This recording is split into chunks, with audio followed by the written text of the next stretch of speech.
जय भारत साथियों, उम्मीद करता हूं कि आप सभी सकुशल होंगे।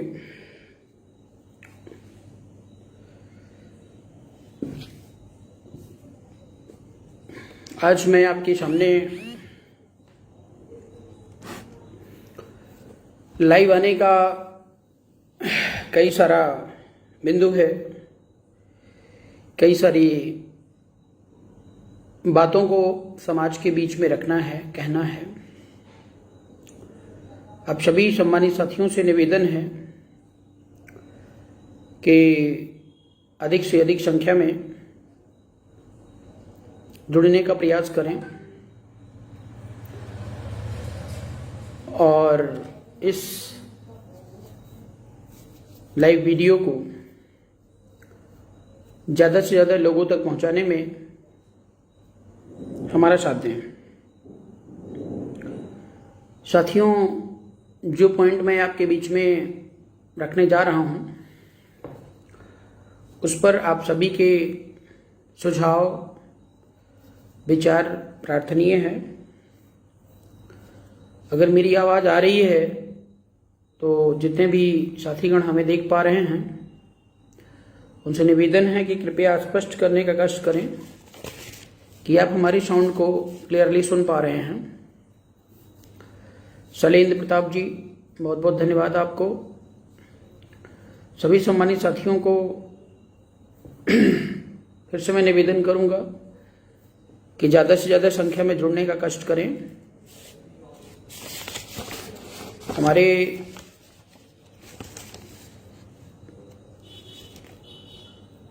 समाज में, देश में यूनिटी जो है वो बड़ी इम्पोर्टेंट पॉइंट है और हम सबको मिलकर एक दूसरे का सपोर्ट और सहयोग करने की ज़रूरत है। अगर हम सामाजिक समस्याओं का वास्तविक समाधान चाहते हैं तो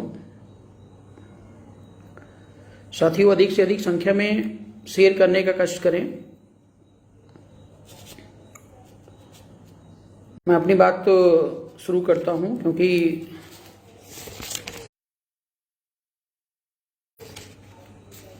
काफी टाइम भी हो रहा है।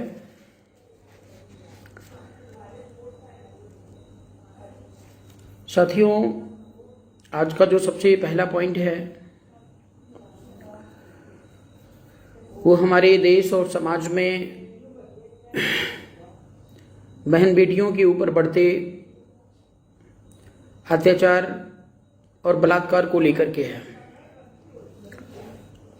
अभी हाल में हुई घटना कानपुर, सीतापुर, फतेहपुर, हाथरस कांड, हाथरस में एक कांड जो हुआ था बड़े रूप में, अभी जिसको कोर्ट के माध्यम से फांसी की सजा सुनाई गई है। उसके अलावा भी एक कांड हुआ है जो आपके बीच तक नहीं पहुंच पाया है और इन सभी बहन और बेटियों को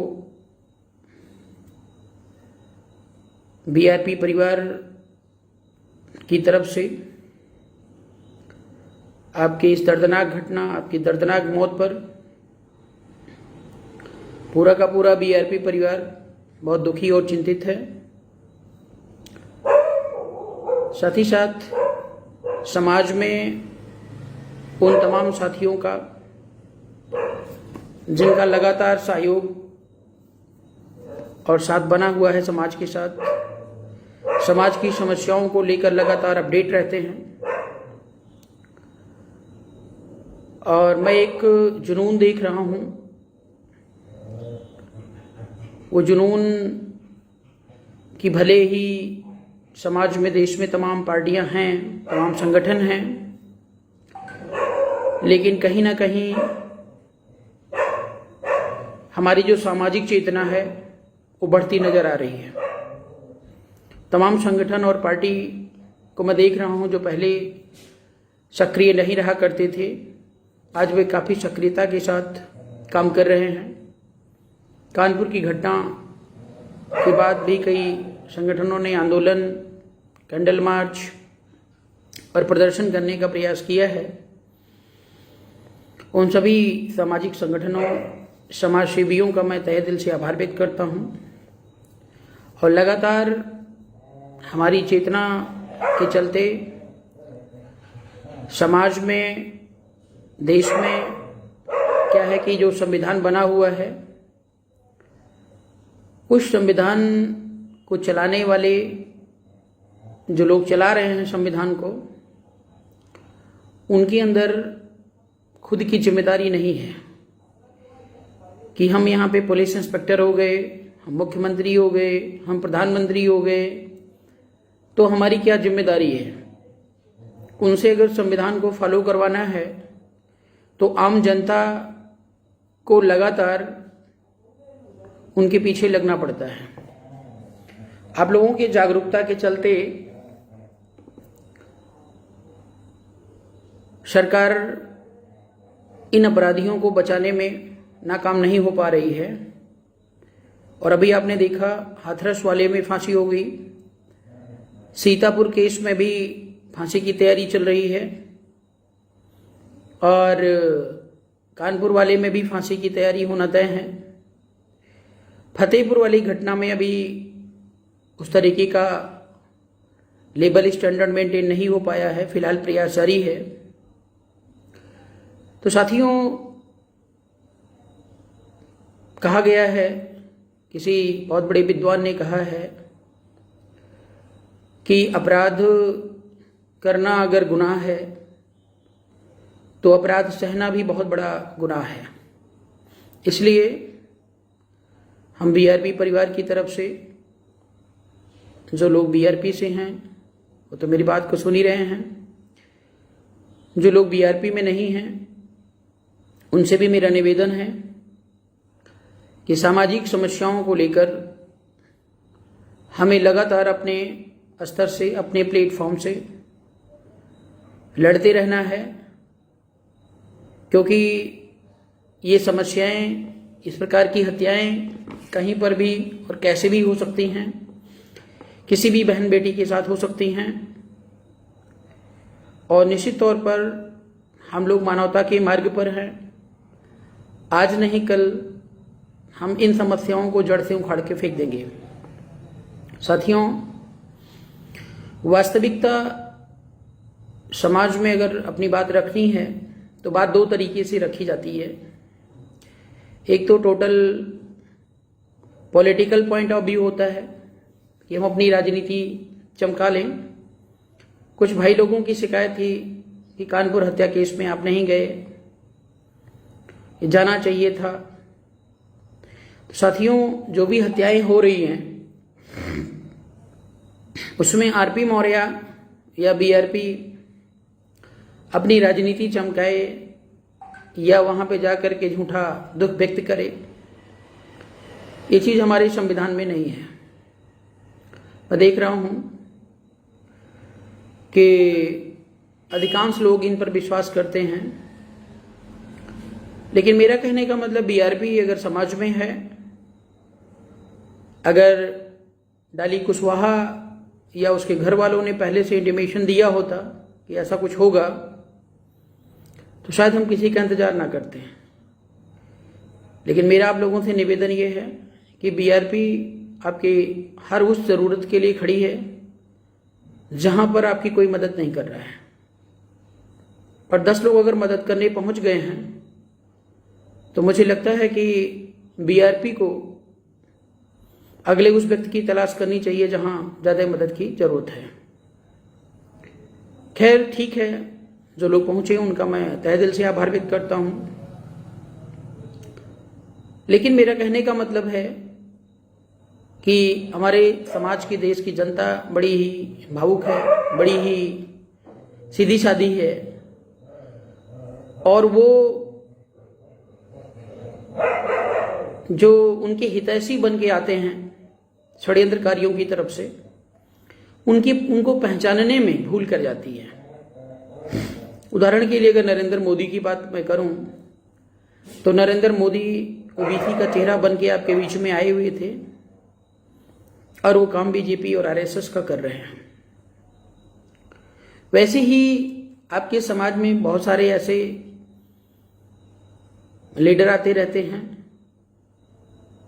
जिनका जो असली रूप है वो आप पहचान नहीं पाते हैं और उनको अपना अपना अपना कहते हुए आपके लिए भी सपना बन जाते हैं। केशव प्रसाद मौर्य ऐसे ही कुछ है। स्वामी प्रसाद की तो बात अलग है, लेकिन केशव प्रसाद मौर्य की अगर मैं बात करूं तो वह व्यक्ति मौर्य हो ही नहीं सकता है,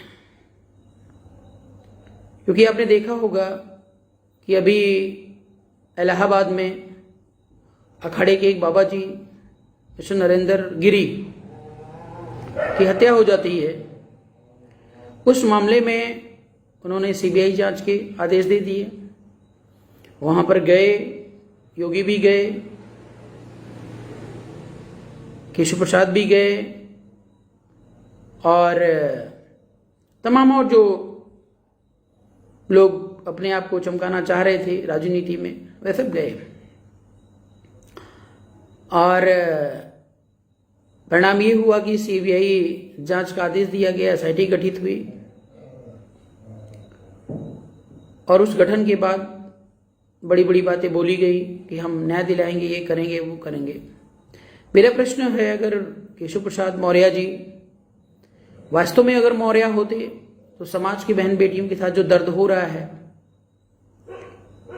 उसके लिए वो बंदा लड़ सकता था, लेकिन आपकी बहन बेटियों के साथ अत्याचार हो, बलात्कार हो। केशव प्रसाद मौर्य को दर्द नहीं है, और अगर दर्द नहीं है तो वो इंसान हो ही नहीं सकता, और अगर इंसान हो नहीं सकता है तो मौर्य कहलाने का उसका कोई अधिकार।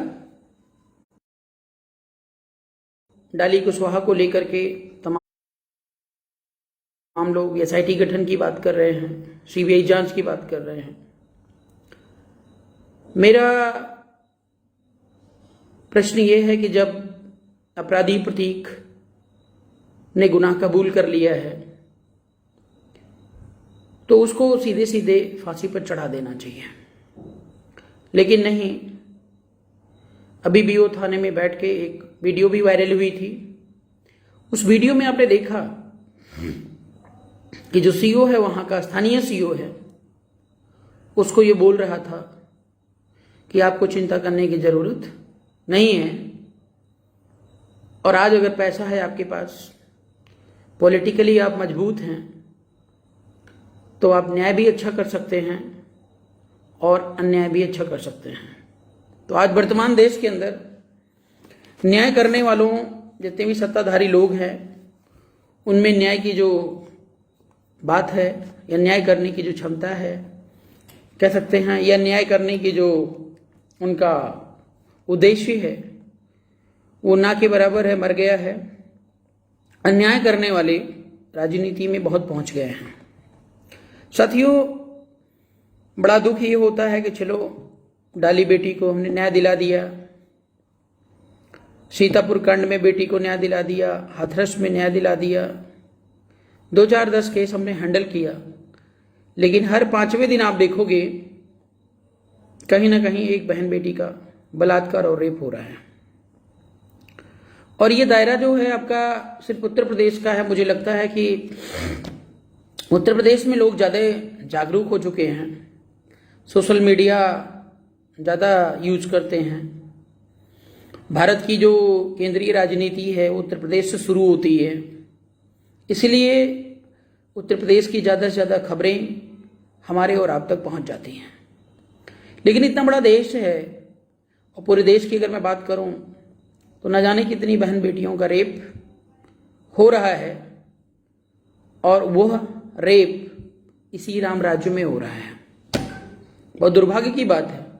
नरेंद्र मोदी, योगी आदित्यनाथ, तमाम और अमित शाह जैसे लोग आए थे तो अच्छे दिन रामराज की बात कर रहे थे, और आज वो रामराज इस कदर हो गया है कि बहन बेटियों का सुरक्षित रहना दुर्लभ हो गया है।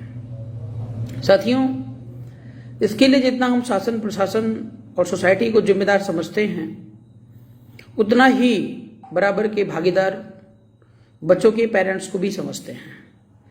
अगर आप अभिभावक हैं, आपसे मेरा निवेदन यह है कि वर्तमान जो सामाजिक स्थिति है वो बहुत ही कठिन हो चुकी है, तो विशेष तौर से लड़कियों को, वैसे लड़कों को भी आपको अच्छी परवरिश और संरक्षण देना है, लेकिन विशेष तौर से बेटियों को, लड़कियों को कभी भी आप बाहर मार्केट में जॉब के लिए या किसी भी प्लेस पर आप इस तरीके से अकेला ना छोड़ें कि वे अनजाने में इस तरीके की गलती कर बैठें, और पर्सनली उनके साथ इतना तालमेल बना के रखें कि अगर उनके साथ इस प्रकार की कोई भी घटना की सूचना मिलती है तो आपसे बिना बताए हुए, मतलब आपको वो डायरेक्ट बता सकें, ताकि समय से पहले उस समस्या का समाधान निकाला जा सके।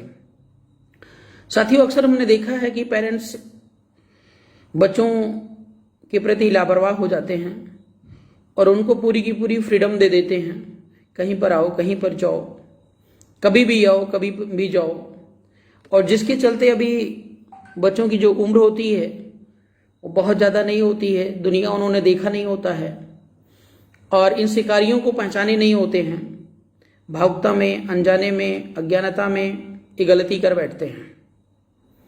तो ऐसी स्थिति में देश बहुत ही दयनीय स्थिति से गुजर रहा है और बहन बेटियों की सुरक्षा के लिए पुलिस प्रशासन, सामाजिक संस्थाएं, हमारे जैसे लोग जो कर पा रहे हैं वो तो करेंगे, लेकिन सबसे पहली प्राथमिक जिम्मेदारी माता पिता की है कि वे अपनी बेटियों को कहाँ भेज रहे हैं, किस तरीके से भेज रहे हैं, वहाँ का माहौल क्या है, कोई केयर करने वाला है या नहीं है, घर से वो कब आ रही हैं, कब जा रही हैं, रात में आ रही हैं, दिन में आ रही हैं, तमाम प्रकार की जो सूचनाएं हैं वो इस तरीके से रखना है और उनकी सुरक्षा आपको सबसे पहले खुद करनी है।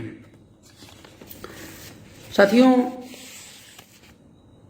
आगामी घटना फिर 2-4-10 दिन के अंदर होगी, ये बात तय है, और इस कदर हम फिर लाइव होकर के ये चर्चा करते रहेंगे। ऐसे ही सिलसिला आखिर कब तक चलता रहेगा? मैं फिर आपका ध्यान केंद्रित करना चाहूँगा भगवान बुद्ध की तरफ। भगवान बुद्ध ने कहा था, अगर समस्या है तो उसका कारण है, कारण है तो निवारण है। तो इस देश की जो इस प्रकार की समस्याएं हैं, वो समस्याएं हो क्यों रही हैं? इसका कारण मेन है कि सत्ता में जो बैठे हुए लोग हैं वे खुद इस प्रवृत्ति के हैं, और जिसके चलते इस प्रकार के दरिंदों को लगातार प्रमोट किया जाता है। वास्तव में अगर सत्ता हमारे आपके हाथ में आए, सम्राट अशोक, बाबा साहब भीमराव अम्बेडकर, लॉर्ड बुद्धा की थीम वाले शासकों के बीच में आए, हाथ में आए, तो निश्चित तौर पर हमारे देश में इस प्रकार के जघन्य अपराध करने की कोई हिम्मत नहीं जुटा पाएगा।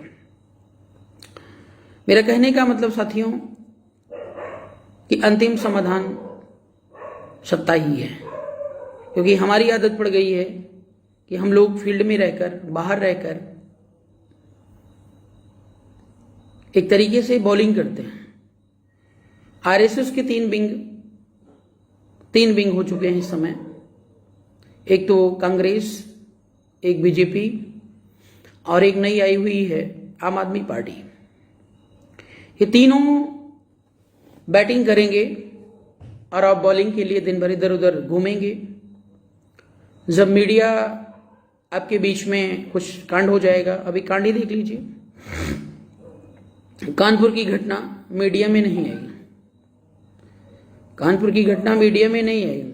ऐसे न जाने तमाम कितनी घटनाएं हो रही हैं जो मीडिया वाले नहीं दिखाते हैं। प्रधानमंत्री मोदी विदेश जाते हैं, वहाँ से आते हैं, किराए के पैसे के नगाड़े और ढोल ले जाके एयरपोर्ट पे बजवाया जाता है और वहाँ से वीडियो बनाकर उसको प्रचारित किया जाता है कि पूरा देश जो है आनंदित है। जबकि सच ये है कि पूरा का पूरा देश नरेंद्र मोदी के नेतृत्व से परेशान है, पीड़ित है, और मौका अगर मिले, अगर उसके अधिकार क्षेत्र में होता तो अभी का अभी उनको इस देश से बेदखल कर देता। लेकिन नहीं साथियों, मेरा कहने का मतलब ये है कि जो समस्याएं हैं उनका समाधान कैसे संभव हो पाएगा, इस पर हमें गंभीरता से विचार करने की जरूरत है। उदाहरण के लिए मैं एक समस्या ले लेता हूं। अभी हाल में आपने देखा होगा, घटना यहां पे है सौरी की। कुछ दिन पहले भगवान बुद्ध की प्रतिमा को कुछ अराजक तत्वों के माध्यम से हटवाने का प्रयास किया गया और यहां तक कि उसको सरकार की मिलीभगत से हटा दिया गया। अगर सत्ता आपके फेवर में होती, आप सत्ता में होते, तो उस प्रतिमा को छेड़ने का किसी को अधिकार या हिम्मत नहीं होती। लेकिन नहीं, सत्ता में जो लोग बैठे हुए हैं वो इतने दुराचारी हैं, यहां तक कि जो पुलिस वाले हैं वे भी राजनीति कर रहे हैं। हमने देखा, आपने एक ऑडियो सुना होगा, पुलिस वाले से हम बात कर रहे थे तो पुलिस वाला ये कह रहा था कि अभी मैं पता कराऊंगा कि आप कहां से हैं और क्यों इस प्रकार की बातें कर रहे हैं। खैर साथियों, मेरा ये कहने का मतलब है कि जो बीजेपी है वो सावरकर की बड़ी भक्त है। आपने सुना होगा, चाहे वो अमित शाह हुए, चाहे वो मोदी आदित्यनाथ हुए, जहां कहीं पर भी जाते हैं तो सावरकर सावरकर सावरकर की ही बात करते हैं। आप सावरकर को अच्छे से पढ़े ही नहीं। सावरकर को मोदी और योगी ने अभी तक ढंग से पढ़ा ही नहीं है। सावरकर भगवान बुद्ध का बहुत ही बड़ा फॉलोअर था और वो अपनी पुस्तक में लिखता है कि हमने मतलब विश्व में, पूरे विश्व में अगर कोई सच्चा धम्म संघ है तो वो बौद्ध धम्म और संघ है। हमने बौद्ध धर्म की दीक्षा नहीं ली, इसका यह कारण नहीं था कि जो है बौद्ध धर्म में कमियां थी या बौद्ध धर्म हमारे लायक नहीं था। उसका कहना है कि मैं बौद्ध धर्म संघ को ज्वाइन करने के योग्य नहीं था, इसलिए हमने बौद्ध धर्म की दीक्षा अपने जीवन में नहीं ले पाया और मरने के बाद भी मुझे इस बात का पछतावा रहेगा। और उन्हीं के फॉलोवर, वही सावरकर के मार्ग का अनुसरण करने वाले लोग, नरेंद्र मोदी, मोदी आदित्यनाथ, ये लोग बाहर से तो बुद्ध की बात करते हैं, बुद्ध को दिखाने का प्रयास करते हैं, लेकिन अंदर ही अंदर इन्हें बुद्ध से बड़ी ही शत्रुता है। और शत्रुता होने का कारण क्या है? क्योंकि भगवान बुद्ध की विचारधारा अगर देश में लागू हो गई, जन जन के बीच में विचारधारा पहुंच गई, तो निश्चित तौर पर शासन सत्ता से पहले ही रेप, बलात्कार, चोरी, बदमाशी सब खत्म हो जाएगी। और अगर ऐसा खत्म हो जाता है तो ये जो षड्यंत्रकारी लोग हैं ये राजनीति किस पर करेंगे? अपने कई पोस्ट में मेरे देखा होगा, हमने लिखा है कि अगर इस देश को कुशलतापूर्वक चलाना है तो इसके दो मार्ग है। एक तो भगवान बुद्ध का ज्ञान मार्ग और दूसरा सम्राट अशोक की शासन व्यवस्था। तो भगवान बुद्ध का ज्ञान और मार्ग कब मिलेगा? जब हमारे आने वाली पीढ़ी को, बच्चों को पढ़ाया नहीं जाएगा, बताया नहीं जाएगा, उनको समझाया नहीं जाएगा, तब तक वे ज्ञान का अर्जन नहीं करेंगे। ज्ञान का अर्जन अगर नहीं करते हैं, उन्हें पंचशील का ज्ञान नहीं है, बुद्ध के अष्टांग का ज्ञान नहीं है, मार्ग का ज्ञान नहीं है, बुद्ध के धम्म का ज्ञान नहीं है, तो निश्चित तौर पर वे एक पशु के समान है। अक्सर आपने देखा होगा, ये जो मोदी की बात कर रहे हैं, योगी की बात कर रहे हैं, या केजरीवाल को ले लीजिए, केजरीवाल लगातार विपश्यना करता है। क्यों करता है? बुद्ध का नाम कभी वो नहीं लेता, लेकिन विपश्यना करता है। क्यों करता है? क्योंकि बुद्ध में क्या पावर है, बुद्ध की विचारधारा में क्या पावर है, वे जितने षड्यंत्रकारी हैं वो सब जानते हैं। जैसे एक तलवार होती है, तलवार की शक्ति का एहसास अगर आपको है तो तलवार को आप दो तरीके से इस्तेमाल कर सकते हैं। एक तो तलवार से लोगों का गला काट सकते हैं, और दूसरे उसी तलवार से लोगों की रक्षा भी कर सकते हैं। तो सेम उसी कंसेप्ट के आधार पे बुद्ध का जो धम्म है, बुद्ध की जो विपश्यना है, उस विपश्यना को ये लोग करते हैं, आपको नहीं बोलते हैं। क्योंकि अगर आपका ब्लड ही ऐसा है कि अगर आपने विपश्यना कर ली, आप चेतना में आ गए, तो निश्चित तौर पर इस देश में धर्म रक्षार्थ आप कार्य करेंगे। लेकिन वे चेतना में हैं, और चेतना में होने के बाद वे समाज के शोषण, अन्याय को बढ़ावा दे रहे हैं। इसका कारण ये है कि जितना आप विखंडित रहेंगे, जितना आप दबे रहेंगे, जितना आप कुचले रहेंगे, उतना ही बढ़िया शासन सत्ता उनकी बरकरार रहेगी। इसलिए लगातार बुद्ध की विचारधारा को दमन किया जा रहा है, और उस दमन के चलते मूर्तियों को तोड़ना, बाबा साहब भीमराव अंबेडकर की मूर्तियों को तोड़ना लाजमी है। साथियों, ठीक है, अगले ने जो काम किया अपने लेवल पे ठीक किया, उसका वसूल था, प्रिंसिपल था। लेकिन यहां पर जो हमारे समाज की अगर मैं बात करूं, कमियों की अगर मैं बात करूं, छिबरामऊ की बात करूं, कन्नौज की, तो कन्नौज में जो समाज है, शाक्य समाज है, 3 से 4 भागों में बटा हुआ है। कोई सपा में है, कोई बसपा में है, कोई बीजेपी में है। मैं कई बार अपने शब्दों में बता दिया कि बीजेपी अंग्रेजों से कम खतरनाक नहीं है। अंग्रेज तो ठीक थे, लेकिन बीजेपी ठीक नहीं है। आप तो समझ जाएंगे, लेकिन कुछ तो चाटुकार टाइप के लोग हैं, वे बीजेपी छोड़ने का न नाम लेंगे और न उसके खिलाफ काम करेंगे। वे लगे हैं और समाज में 4 लोगों को बरगलाए हुए हैं। समाज को बहुत सारी नीड होती हैं, ज़रूरतें होती हैं, तो थोड़ा बहुत इधर उधर लालच दिखाकर नौकरी का पुलिस वालों से करवा देंगे, बात कर लेंगे, ये कर देंगे, वो कर देंगे, तो समाज में लोगों को उलझाए रखते हैं। दूसरी बात मैं आपको बता दूं, बसपा एक परिवार की पार्टी है, परिवारवाद में लिप्त पार्टी है। अगर बसपा के साथ आप जाते हो या बसपा का सपोर्ट करते हो, तो मैं सिर्फ ये कहूंगा कि आप एक प्राइवेट लिमिटेड कंपनी को सपोर्ट कर रहे हो। आपके अंदर क्षणिक बुद्धि विवेक नहीं है।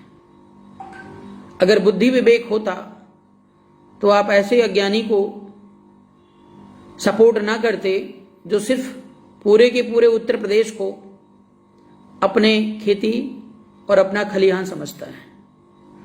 तीसरा, बहन कुमारी मायावती की अगर मैं बात करूं, तो मायावती का जो फाउंडेशन पहले अनवर कांसीराम के समय में था, वो फाउंडेशन अब खत्म हो चुका है, मर चुका है। उनके पीछे भी समय खराब करना आपकी मूर्खता ही कही जाएगी, क्योंकि जो व्यक्ति अपने गुरु की हत्या करवा सकता है, वो तुम्हारी हत्या करवाना, यह समाज को बेचना, ये कोई बड़ी बात नहीं है। 3-4 भागों में बटे होने के नाते जितने भी लोग उसमें थे, उसमें से लगभग 50 लोगों के खिलाफ क्रॉस केस हुआ। क्रॉस केस नहीं, 50 लोगों के खिलाफ केस हुआ, और केस में इसमें लगभग 5 से 7 वकील भी थे उस एरिया में।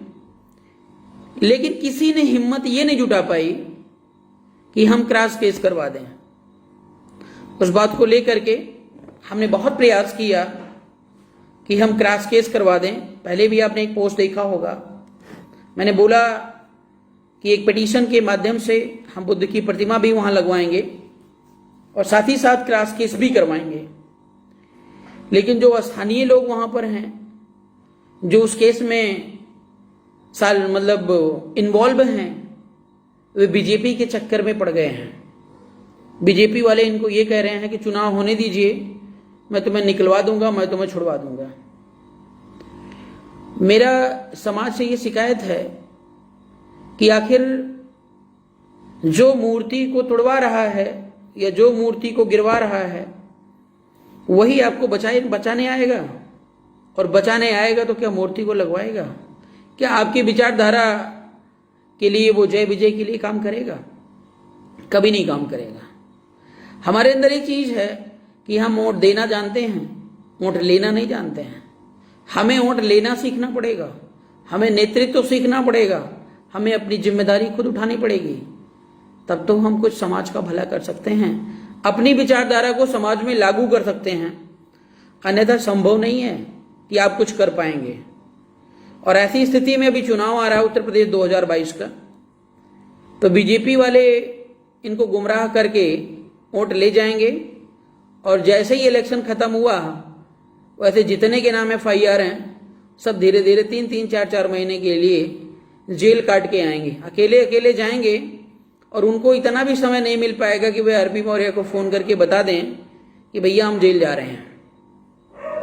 वहीं पर हमारे समाज के अभी कुछ दिन पहले राजनीति करने, मुझे ये इन चीज़ों से मुझे बड़ी एलर्जी है, न जाने क्यों।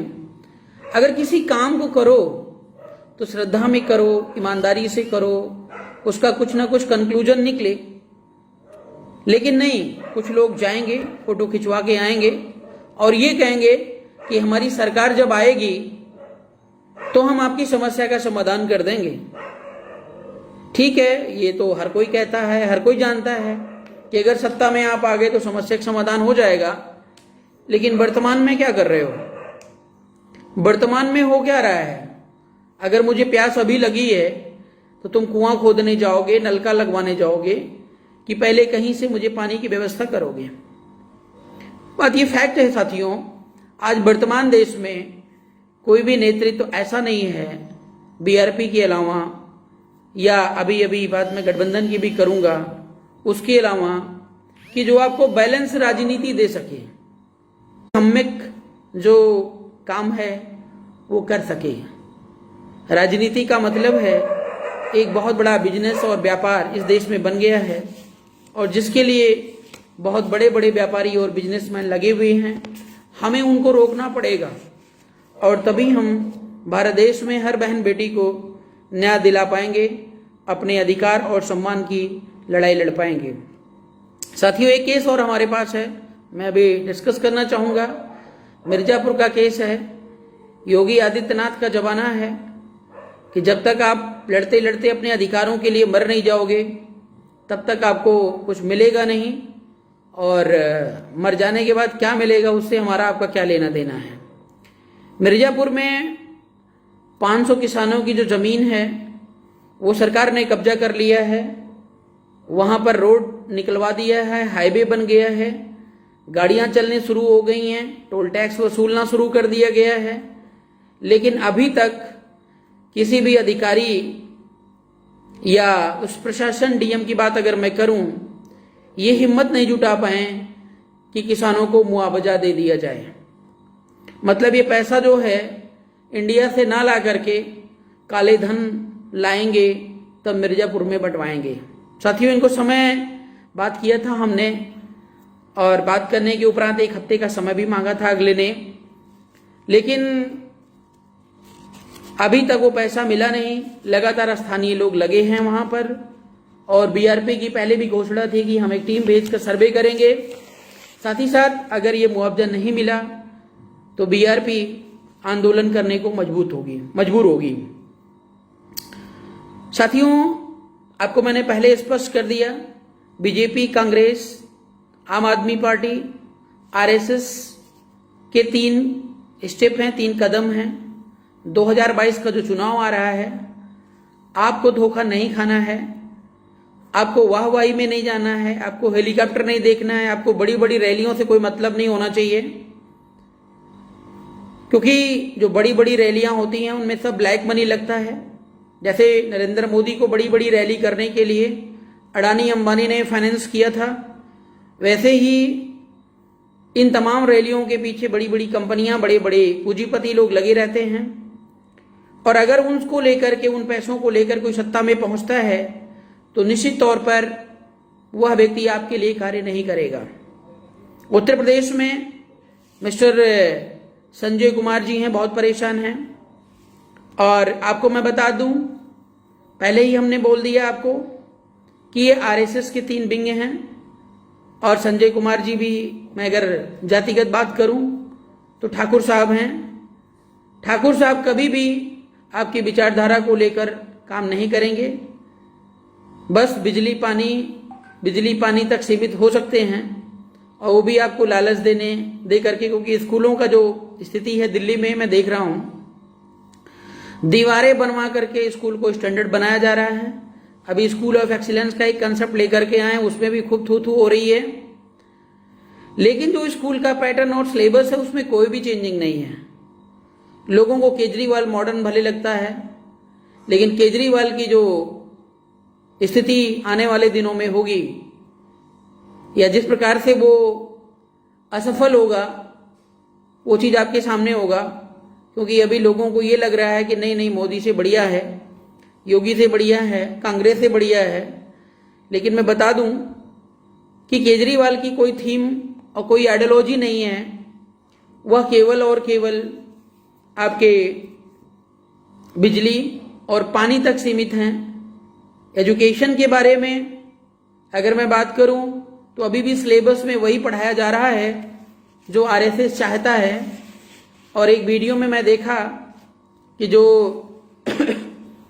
दिल्ली के शिक्षा मंत्री हैं, तो किसी पॉइंट को लेकर के शिक्षा के संबंध में ही एक शब्द नहीं बोल पा रहे थे। खैर, कुछ भी हो जाए, कोई कितना भी विद्वान हो जाए, मैटर वो नहीं करता है। अगर बबूल का पेड़ है तो हमें उससे कांटे मिलेगा ही, कांटे के सिवा हमें आम और अमरूद नहीं मिलने वाले हैं। तो हमें उस टॉपिक पे नहीं जाना है कि कौन कितना अच्छा बोल रहा है, कौन कितना अच्छा प्रवचन दे रहा है, ये मैटर नहीं करता है। आरएसएस एक देशद्रोही संगठन है। देश के में जितनी भी समस्या है, उस समस्या का मूल कारण आरएसएस है।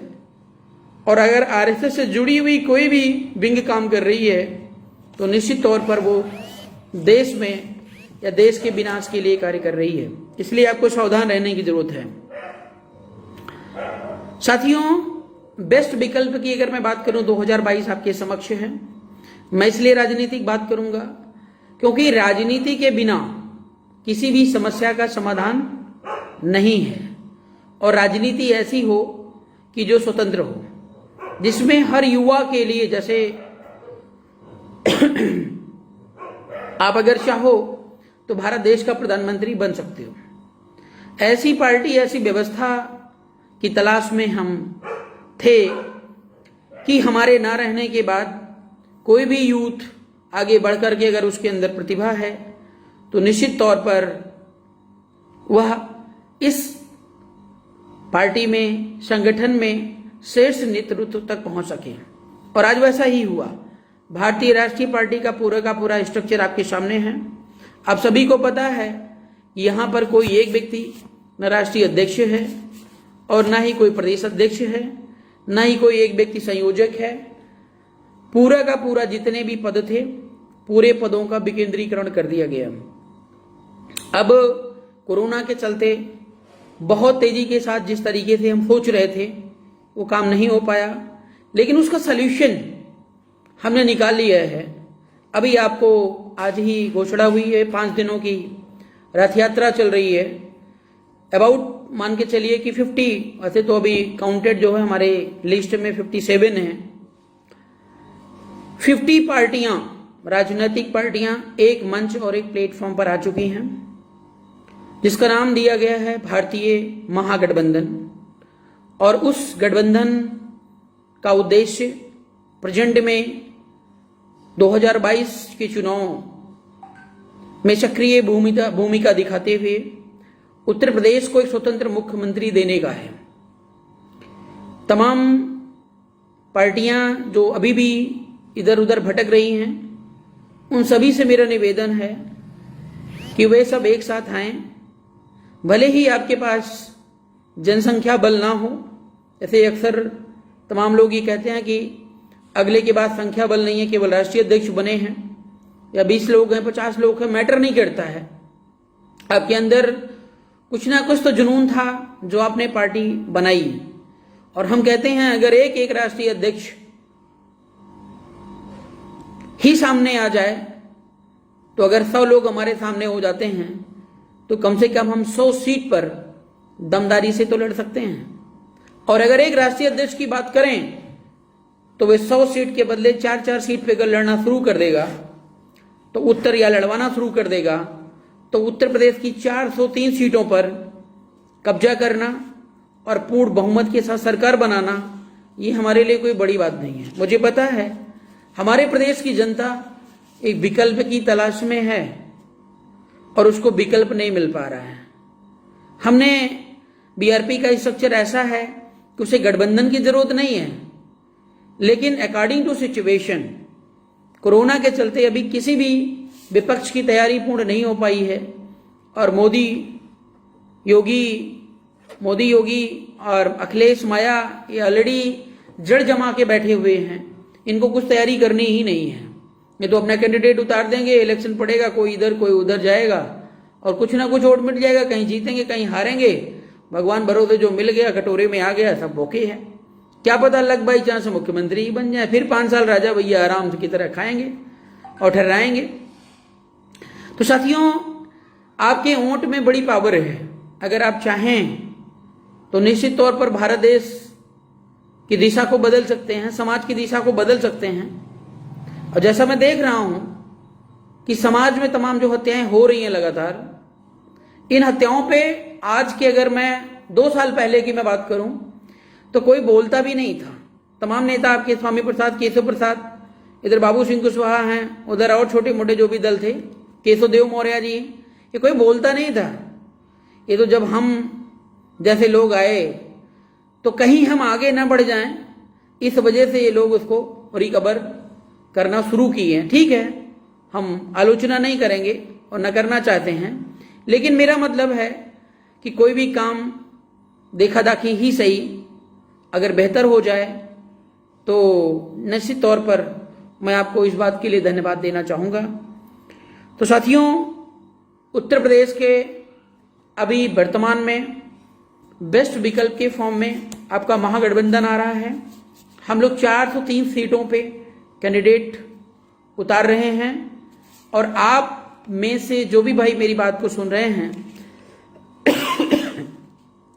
स्वतंत्रता पूर्वक अगर आप विधायक बनना चाहते हैं, ईमानदारी पूर्वक अगर आप विधायक बनना चाहते हैं, तो आप अपनी इच्छा अनुसार सीट का सिलेक्शन कर लीजिए और हमसे संपर्क करिए, क्योंकि कुछ दिनों में बहुत ही जल्दी जो सीटें फिक्स हो जाएंगी या सीट दे दी जाएंगी या उनका बंटवारा कर दिया जाएगा, फिर उस पर विचार विमर्श नहीं होगा।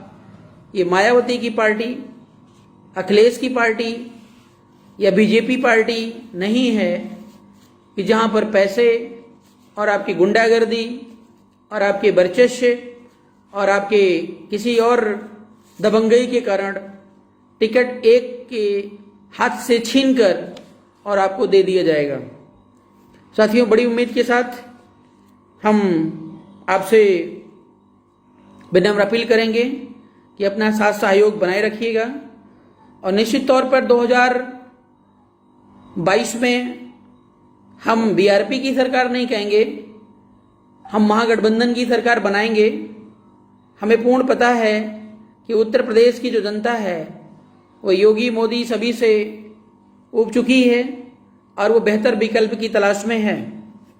कभी कभी लोगों के द्वारा आपने ये कहते हुए सुना होगा कि महागठबंधन या कोई भी गठबंधन सफल नहीं होता है।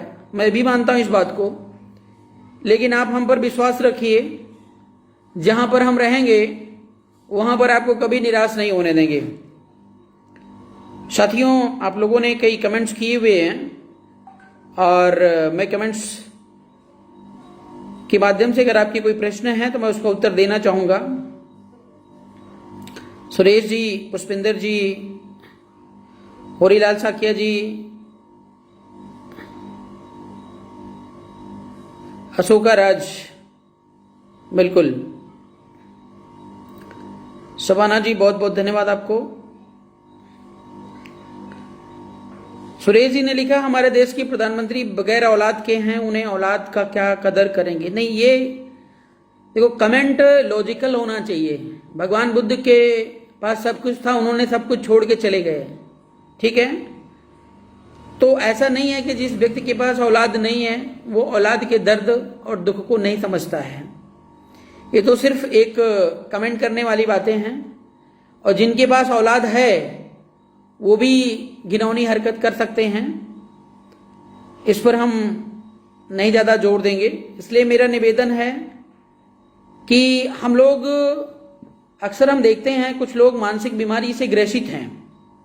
जैसे जो ये बामन मेश्राम ने जो वायरस फैलाया है समाज में, वो सल्यूशन तो नहीं दिया लेकिन लोगों को बीमार जरूर कर दिया है। अक्सर कुछ लोग दिन भर मोदी को गाली दे करके और अपना खाना तो पचा लेते हैं लेकिन उनके पास सल्यूशन नहीं होता है। तो मेरा ऐसे लोगों से निवेदन है कि अगर दिन भर आपके दिमाग में उल्टा सीधा घूमता रहेगा, भगवान बुद्ध ने कहा कि जैसा आप सोचोगे वैसा ही बन जाओगे, तो निश्चित तौर पर, संत प्रकाश मौर्य जी, जय भारत भैया, हाँ, निश्चित तौर पर हम लोग सफल होंगे। तो जैसा हम सोचेंगे साथियों ना, वैसा हम बन जाएंगे। इसलिए मेरा आप सभी से निवेदन है कि शुद्धता, पवित्रता पूर्वक सोचिए। और भारत देश हमारा है, ये तो आपको पता ही है। केवल और केवल हमें सही दिशा में काम करनी है।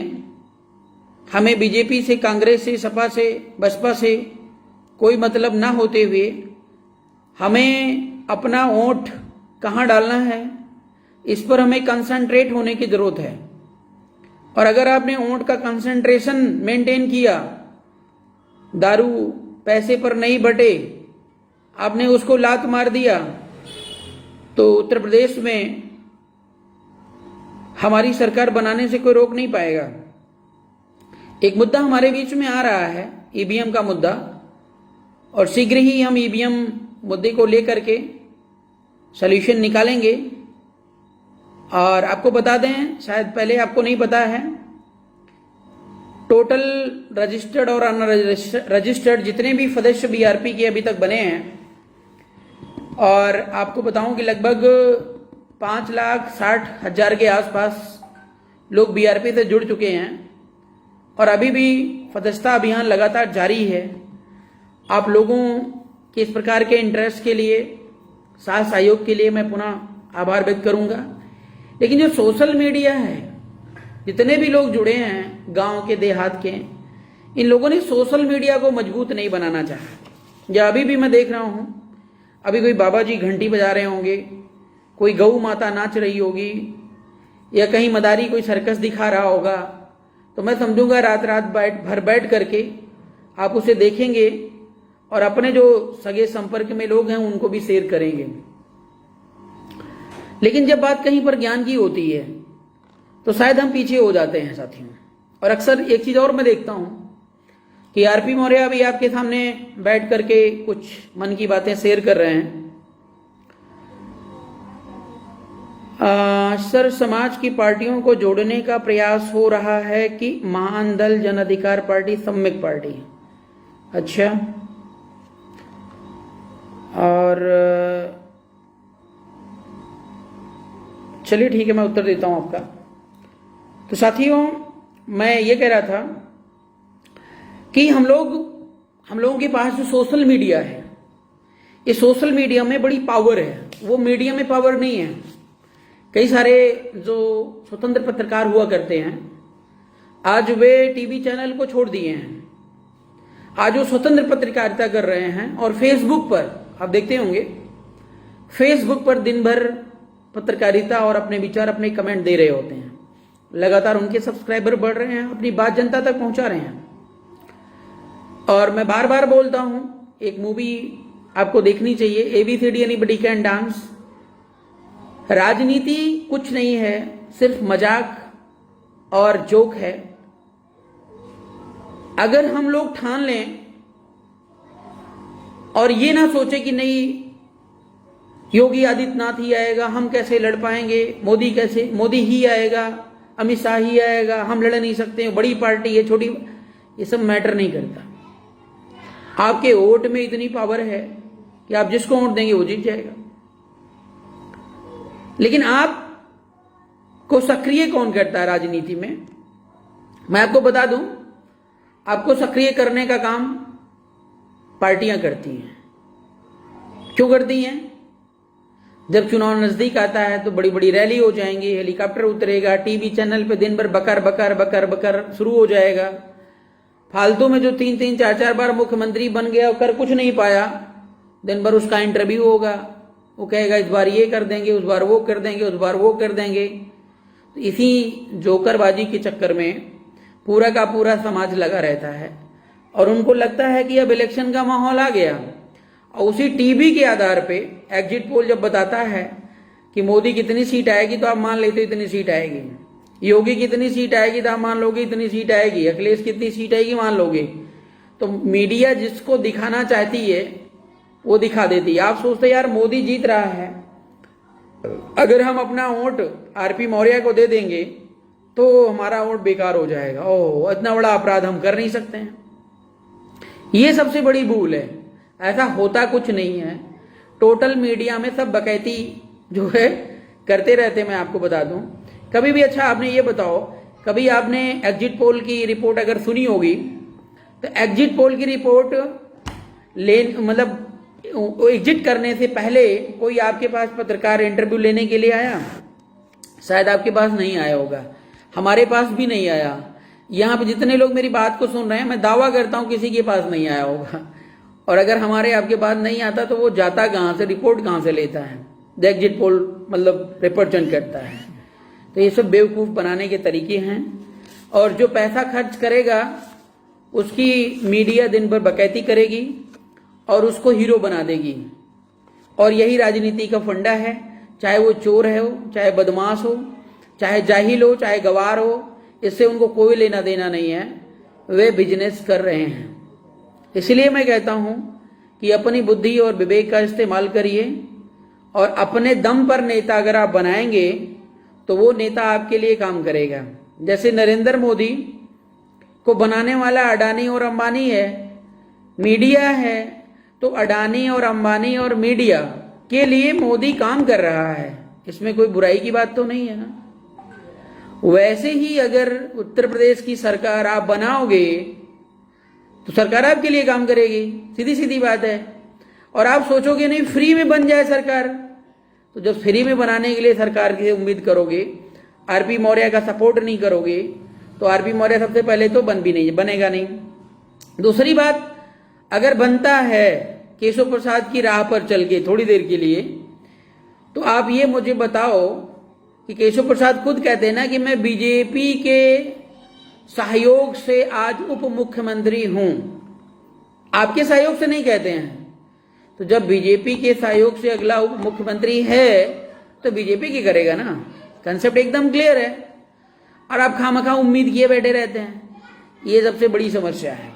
इसलिए अपनी पार्टी भारतीय राष्ट्रीय पार्टी ज्वाइन करिए और बिंदास होकर सत्ता के बाद भी और सत्ता से पहले भी और सत्ता में भी हर प्रकार की सुरक्षा सुनिश्चित करने की जिम्मेदारी हमारी है। बस निवेदन एक ही है कि अगर आपकी समस्या है तो उसे समय से पहले हमें बता दें ताकि हम उसका सलूशन निकाल पाएं।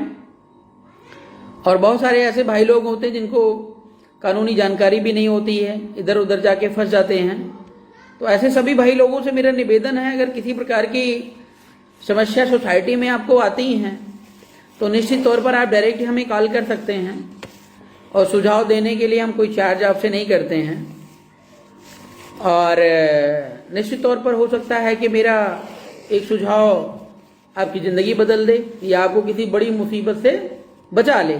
कल एक भाई का शायद इसी फेसबुक पर होगा, गुड़गांव में रहता, मेरे पास फ़ोन आया शाम के टाइम। बोला सर एक्चुअली एक लड़की है, बदायूं की है, उस लड़की को हमने बुलाया गुड़गांव जॉब के लिए, तो उसकी जॉब हमने लगवा दी। और जॉब लगवाने के बाद वो किसी मैडम के यहाँ काम करती थी और वहाँ से अपना धनोपार्जन करती थी। कुछ दिन में वो कहीं किसी लड़के के साथ रहने लगी या जो है उसके लिए काम करने लगी। तो उस मैडम का इस लड़के के पास फ़ोन आता है और कुछ चीज़ें रहस्यपूर्ण उसको बताती हैं लड़के को। तो लड़का इसी कानपुर वाली घटना को देखकर बड़ा आश्चर्यचकित रहता है और ये सोचता है कहीं इस लड़की के साथ भी ये घटना ना हो जाए। अब उसको बचाने के लिए उसने उस लड़की के भाई को फ़ोन कर दिया। लड़की को भाई को फ़ोन कर दिया तो लड़के के भाई ने थोड़ी देर बाद उसको फ़ोन करके गाली गलौज दिया और बोला कि मैं तेरे को FIR करा दूंगा, जेल में बंद करवा दूंगा एंड सो ऑन। अब वो परेशान हो गया, वो सोचा सर मैं फंस जाऊंगा, ऐसा है वैसा है एंड सो ऑन। हमारे पास फ़ोन किया, बोला सर बताइए मैं क्या करूं इस मामले में। हमने कहा तुमने लड़की की इच्छा से उसको लेकर के आए? बोले हाँ सर, घर वाले भी तैयार थे। हमने कहा घर वाले भी तैयार थे? बोला हाँ सर। हमने कहा ठीक है, आपने उसकी नौकरी लगवाई। अब नौकरी लगवाने के बाद वो क्या करती क्या नहीं करती वो उसका निर्णय है। सारे लोग जो बालिग हो गए हैं, हम किसी के पीछे तो लग नहीं पाएंगे। अब वो लड़की किसी लड़के के साथ अगर रह रही है तो अपने सुरक्षा की जिम्मेदारी वो खुद करे। हम किसी की जबरदस्ती सुरक्षा तो नहीं दे सकते ना। हमने कहा तुम अपनी नौकरी करो, अगर कोई FIR करता है, कोई आपको परेशान करता है तो मुझे बताना, और जब कोई बात होती है, कोई कहता है आपसे तो ये बोलिए कि हमको इससे कोई लेना देना नहीं है, हमने उसकी नौकरी लगाई दी और वो जाने और उसका काम जाने। तो उन्होंने बोला ठीक है सर। उसका माइंड जो है वो संतुलित हो गया, बैलेंस हो गया। फिर मैंने फ़ोन रख दिया। तो साथियों ऐसी ऐसी चीज़ें हो जाती हैं। अभी आनन फानन में कोई भी स्टेप उठाता, उस लड़के को डांटता, बोलता या कहता, वो लड़का इसको मार देता या वो लड़की को मार देता, कल तो केस कुछ और बन जाता। और जब हमें हाई कोर्ट, सुप्रीम कोर्ट हमें परमिशन देता है लिव इन रिलेशनशिप की, कोई किसी के साथ रहे, हमसे क्या लेना देना है। लेकिन समस्या तब आती है जब उसके साथ अपराध हो जाता है, जैसे कानपुर की घटना। अन्यथा मत लीजिएगा साथियों, सच को जानना और समझना पड़ेगा। अगर कोई भी महिला, कोई भी बहन बेटी ये ठान ले कि उसको कोई हाथ नहीं लगा सकता है, उसको कोई परेशान नहीं कर सकता है, तो निश्चित तौर पर एक पुरुष नहीं, अगर 10 पुरुष हो तो भी उसको कुछ बिगाड़ नहीं सकते हैं। लेकिन कहीं ना कहीं गलती इधर से भी होती है और उस गलती का परिणाम हमें और आपको भुगतना पड़ता है। साथियों इस बात को अन्यथा मत लें। अगर बहन बेटियां मेरी आवाज को सुन रही हैं तो ये मेरी आलोचना ना समझें, अपनी कमजोरी ना समझें, लेकिन अपने आप को सुरक्षित करने के लिए आपको खुद कदम बढ़ाना पड़ेगा, खुद आपको रानी लक्ष्मीबाई बनना पड़ेगा। इसी के साथ साथियों मैं आज अपनी बात को विराम देता हूं और फिर नए पॉइंट को लेकर के आपके बीच में मिलता रहूंगा। यहां पर मैं देख रहा हूं कि कुछ लोग जन अधिकार पार्टी से हैं जो लगातार कमेंट करते रहते हैं और